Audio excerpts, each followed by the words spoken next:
Hello viewers, welcome to my channel all cooking fusion BD. আজকে আমি আপনাদেরকে তৈরি করে দেখাবো চুলায় কিভাবে পারফেক্ট বেকারি স্টাইলে পাউন্ড কেক তৈরি করা যায়।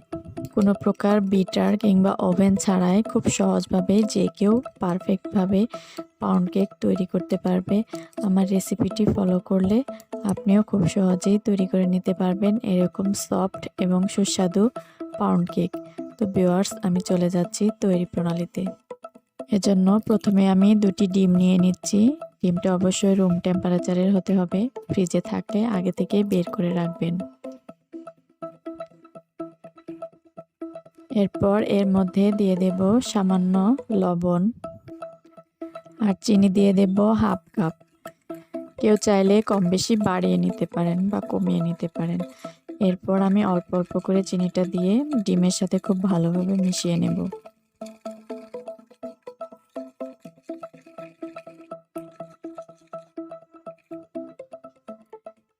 এরপর এর মধ্যে 1/3 কাপ দিয়ে দেব সয়াবিন তেল আর সামান্য দিয়ে দেব ভ্যানিলা এসেন্স।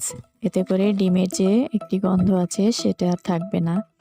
এরপর খুব ভালোভাবে মিশিয়ে আমি এর মধ্যে দিয়ে দেব 1 কাপ ময়দা আর এর সাথে দিয়ে দেব 1 চা চামচ বেকিং পাউডার এবং হাফ চা চামচ বেকিং সোডা আর দিয়ে দেব 1/3 কাপ গুঁড়া দুধ।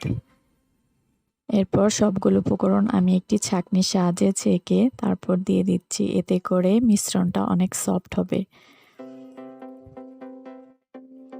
সবগুলো উপকরণ দেওয়া হয়ে গেলে আমি খুব ভালোভাবে এগুলোকে মিশিয়ে নেব। তো আমার মেশানো হয়ে গেছে। যদি খুব বেশি ঘন হয়ে যায় তাহলে সামান্য একটু লিকুইড দুধ দিয়ে নিতে পারেন। তো আমার মেশানো হয়ে গেছে। এরপর আমি যে মোল্ডে কেকটা তৈরি করব তার মধ্যে সামান্য একটু তেল দিয়ে ব্রাশ করে নেব। চারপাশে খুব ভালোভাবে ব্রাশ করে নিতে হবে। এতে করে কেকটা যখন হয়ে যাবে তখন এটি খুব সহজেই উঠে আসবে। তো আমার ব্রাশ করা হয়ে গেলে আমি এর মধ্যে একটি কাগজ দিয়ে দেব। দিয়ে তার উপরে আমি ভালোভাবে তেলটা ব্রাশ করে দেব। এরপর আমি যে ব্যাটারটা তৈরি করে রেখেছি সেটি এর মধ্যে ঢেলে নেব। সম্পূর্ণ ব্যাটার ঢালা হয়ে গেলে আমি একটি কাঠির সাহায্যে এভাবে নেড়ে চেড়ে দেবো। এতে করে এর ভেতরে যদি কোনো বাতাস যেয়ে থাকে সেটা বের হয়ে যাবে। আর একটু হাত দিয়ে এভাবে ঝাঁকিয়ে নেব।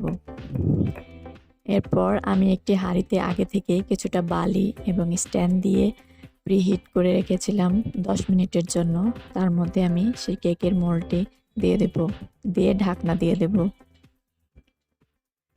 এরপর 30 মিনিট পর আমি চেক করে নেব, সময়টা কারো কম বেশি লাগতে পারে। ভিউয়ার্স, আমি ঢাকনাটা খুলে কেকটাকে চেক করে নিচ্ছি যে কেকটা হয়েছে কিনা।